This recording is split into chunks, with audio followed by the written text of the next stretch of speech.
Um dos grandes milagres do cristianismo, um dos grandes milagres da igreja cristã, é a sua sobrevivência contínua.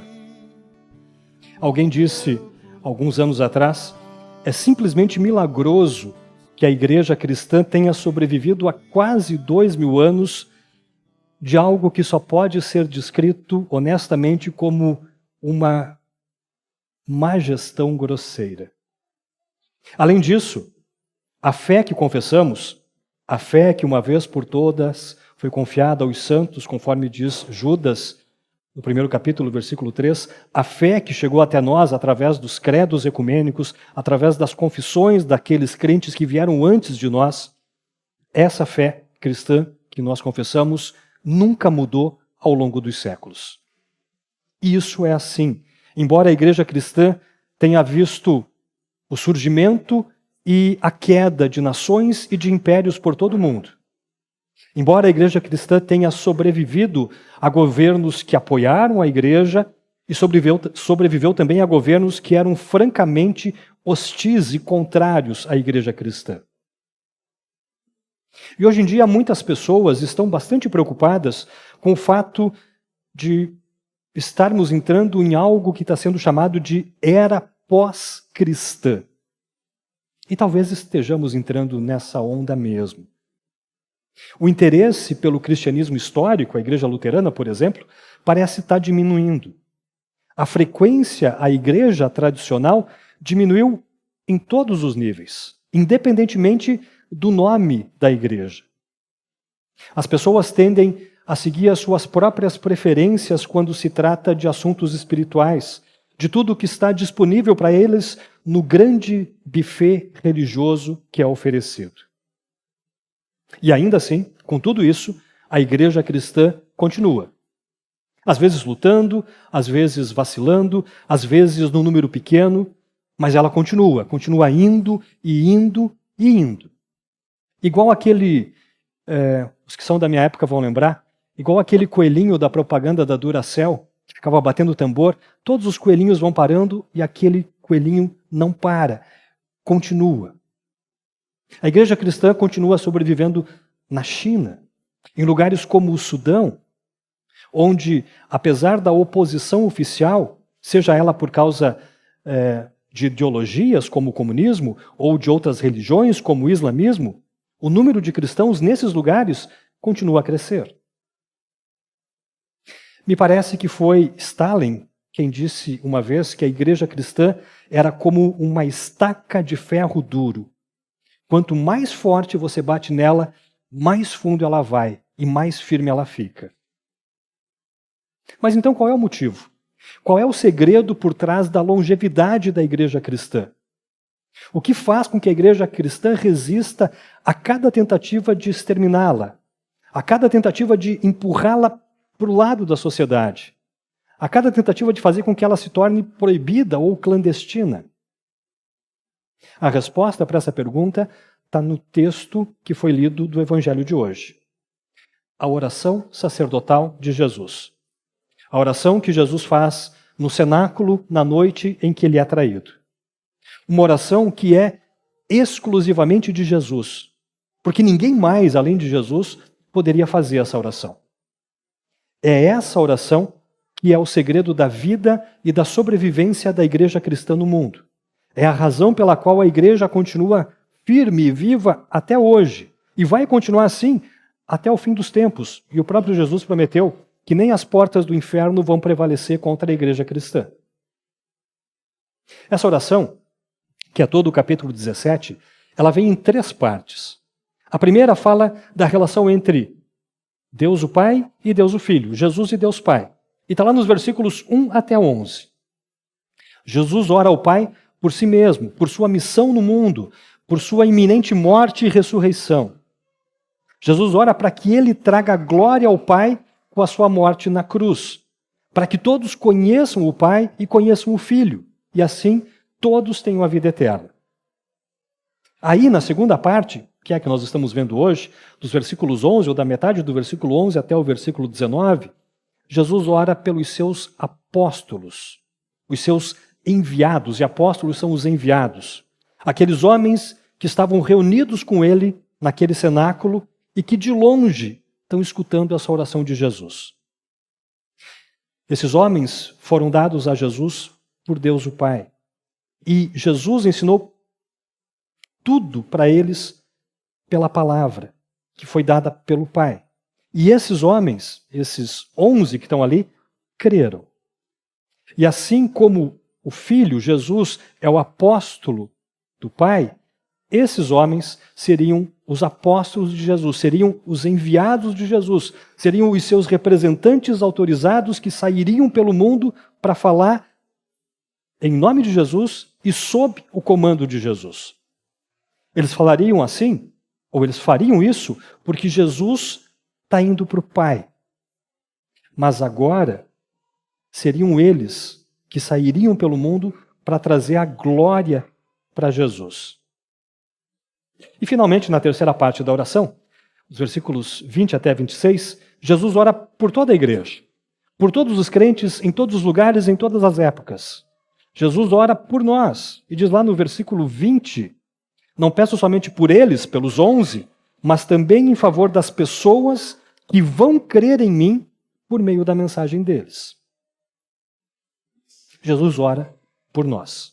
Ele ora pela unidade dos cristãos em união com Jesus, para que o mundo saiba que o Pai enviou o seu Filho para o mundo e que o ama e ama o mundo, ama todas as pessoas por meio do seu Filho amado Jesus Cristo. É essa oração, a oração sacerdotal, ou a oração em favor dos seus seguidores, como está na nova tradução na linguagem de hoje, que sustenta a igreja durante esses quase 2000 anos. Esse é o segredo da vida da igreja. Essa oração sacerdotal do seu Senhor e Salvador. O texto do Evangelho de hoje está centrado na segunda parte, dos apóstolos e do seu ministério. Um ministério que não se limitava a esses 11 homens, mas é um ofício. Uma autoridade é um conjunto de responsabilidades na igreja e que deve ser preenchido e deve ser transmitido para outras pessoas. Na leitura do livro de Atos dos Apóstolos, nós ouvimos como o Matias foi escolhido e acrescentado ao grupo dos outros 11 apóstolos para preencher a vaga do Judas. O ministério apostólico é maior do que um ser humano. Jesus escolheu 12. Judas partiu. Ele traiu o Senhor Jesus e se enforcou em desespero. Mas o ofício apostólico, esse fica. E ele precisava ser preenchido. E Matias é o escolhido. E mais tarde o apóstolo Paulo também, o 13º apóstolo, se a gente pode chamar assim. Aquele que se diz nascido fora do tempo e que é chamado por Jesus na estrada para Damasco. E então, depois desses, geração após geração, um grande número de apóstolos, um grande número de anunciadores, um grande número de pastores foram chamados, foram ordenados por o mesmo ofício apostólico que Jesus estabeleceu entre os seus 12 apóstolos. Que Pedro, Paulo, Mateus, Bartolomeu, Tiago, Judas pregavam, pastores continuam pregando. A mensagem da salvação em Cristo Jesus, que era anunciada por esses 12 homens, continua sendo anunciada por outros tantos pastores pelo mundo afora. Observem que Jesus ora nesse trecho pela alegria dos seus discípulos, para que eles tenham a sua alegria completa em si mesmo. Um pastor e teólogo da nossa igreja, lá na Austrália, John Kleinig, fala com muita intrepidez sobre a alegria do ministério santo. E ele diz que não importa o quão desafiador seja, o quão difícil seja, o quão perigoso às vezes possa ser, se a igreja está crescendo ou se não está crescendo, ele diz, existe uma alegria profunda e permanente sempre. E essa alegria não é simplesmente a alegria da vocação, não é simplesmente a alegria de um trabalho bem feito, mas é a alegria de Cristo, que pela alegria que lhe estava proposta, suportou a cruz e desprezou a sua vergonha. Os apóstolos e os seus sucessores conheciam essa alegria e participaram dessa alegria em cada santo batismo, em cada santa ceia, em cada pecador absolvido. Uma alegria que parece surgir literalmente do nada, sem nenhuma boa razão terrena. Uma alegria que vem da oração dita por Jesus por aqueles a que ele envia com autoridade para anunciar o Santo Evangelho. Aqueles enviados ao mundo, mesmo não sendo do mundo. Agora, por outro lado, pastores não são diferentes de todas as outras pessoas, de todos os outros cristãos a quem os pastores servem.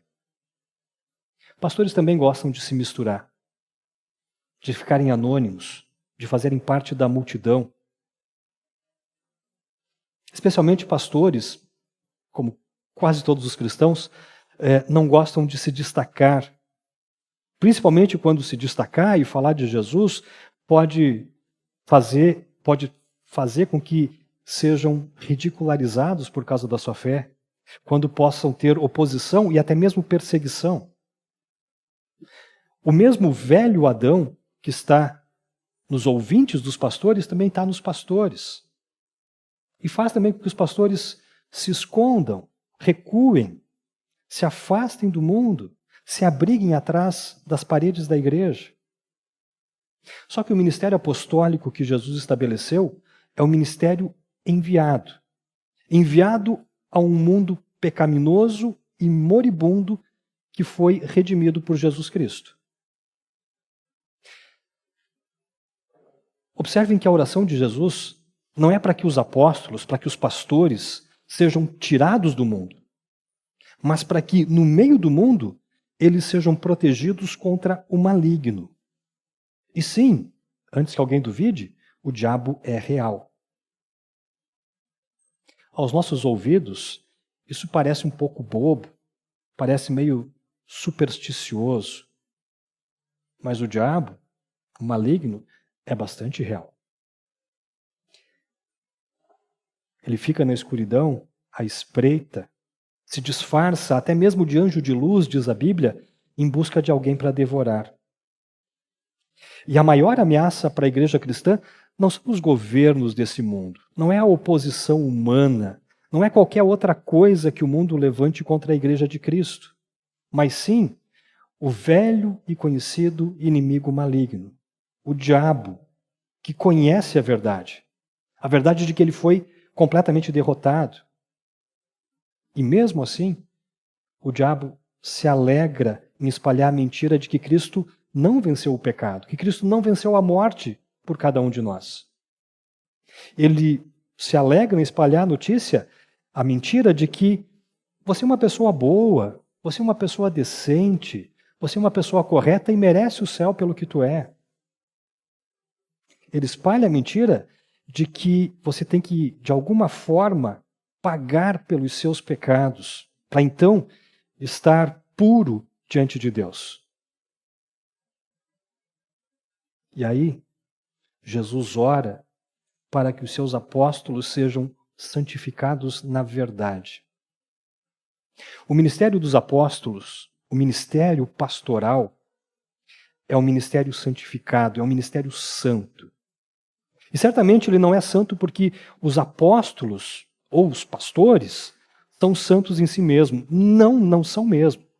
Apóstolos, pastores, pregadores também são pecadores, e muito pecadores. Mas são pecadores justificados pela fé por causa de Jesus. Mas o ministério, esse é santo. E ele é santo porque a palavra de Deus é santa. E todos os que ocupam um cargo nesse ministério são santificados pela verdade da palavra. Mas o que isso significa para quem ouve essa palavra proclamada pelos apóstolos, pelos pastores? Apenas isso. O ministério santo é tão bom quanto a palavra que é pregada. Hoje parece que as igrejas procuram todo tipo de coisas nos seus pastores. Uma liderança dinâmica, mensagens inspiradoras, orações poderosas, milagres.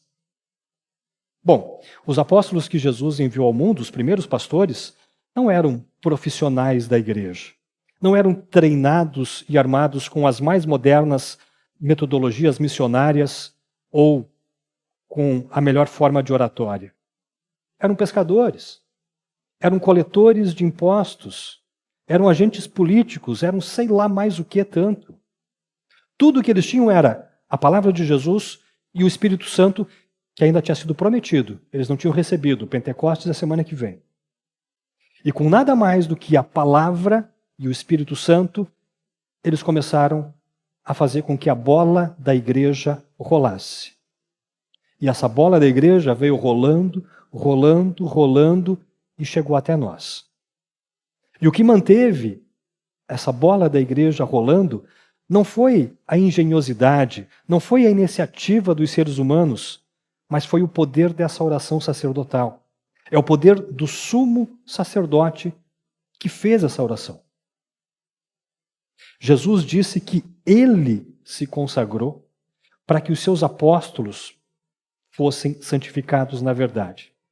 E Jesus, sendo santificado pela sua morte e ressurreição, agora consagra, ordena esses apóstolos para falarem a verdade que diz respeito àquele que é o caminho, a verdade e a vida. Falar a verdade, falar sobre a verdade. Esse é o objetivo da igreja. Falar a verdade em amor. Não se trata de fazer com que as pessoas sejam felizes. Afinal, verdade às vezes dói. Não se trata de resolver todos os problemas da vida de vocês. Não se trata de transformar a sociedade. Não se trata de melhorar o status social ou econômico de alguém. Ou todas as outras inúmeras maneiras pelas quais nós erramos tanto. Pelo contrário, a igreja cristã trata de falar a verdade da nossa condição. Que nós estamos tão corrompidos, tão sujos pelo vírus do pecado, que tudo o que nós pensamos, tudo o que nós dizemos, tudo o que nós fazemos precisa ser perdoado. Que a morte de Cristo na cruz é o único preço de pagamento por todos os pecados de todas as pessoas em todos os tempos. O que santifica os apóstolos, o que santifica o ministério, não são as pessoas que o realizam, porque também são pecadores, mas sim a palavra que é anunciada. Lembrem-se, a palavra é santa, por isso a igreja é santa. E lembrem disso da próxima vez que vocês ficarem decepcionados com a igreja, quando vocês ficarem decepcionados com outros cristãos da congregação, quando ficarem decepcionados com o pastor. E que seja o santo batismo, a santa ceia, a santa absolvição, a santa igreja cristã, que torna tudo isso santo. E quem torna tudo isso santo é o santo Jesus, que derramou o seu santo e precioso sangue para purificar, para limpar os pecadores. E nos mostra tudo isso através da santa palavra da verdade. E quando nós confessamos lá no credo niceno, que é o credo mais antigo que nós temos, creio na única santa igreja cristã e apostólica. Nós estamos dizendo a mesma coisa que o apóstolo Paulo fala em Efésios, que a igreja é edificada sobre o fundamento dos apóstolos e dos profetas, sendo o próprio Cristo a pedra de esquina ou a pedra angular. Em outras palavras, Jesus Cristo é o Senhor e é o cabeça da igreja. E esse Senhor, esse cabeça da igreja, ora pela sua igreja. Ele ora pelos seus apóstolos. Ele ora pelos pastores para que falem a verdade da sua palavra. Jesus ora para que você permaneça nele através dos dons de perdão, vida e salvação que Ele nos entrega através da sua santa palavra, do perdão dos pecados, da santa ceia, da palavra proclamada pelos pastores. Por causa dessa oração, por causa desse Senhor, a igreja avança. Hoje, amanhã, até o fim dos dias. Isso é certamente verdade. Amém.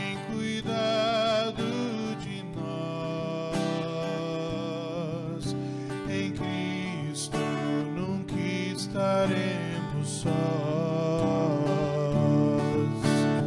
Ele tem cuidado de nós.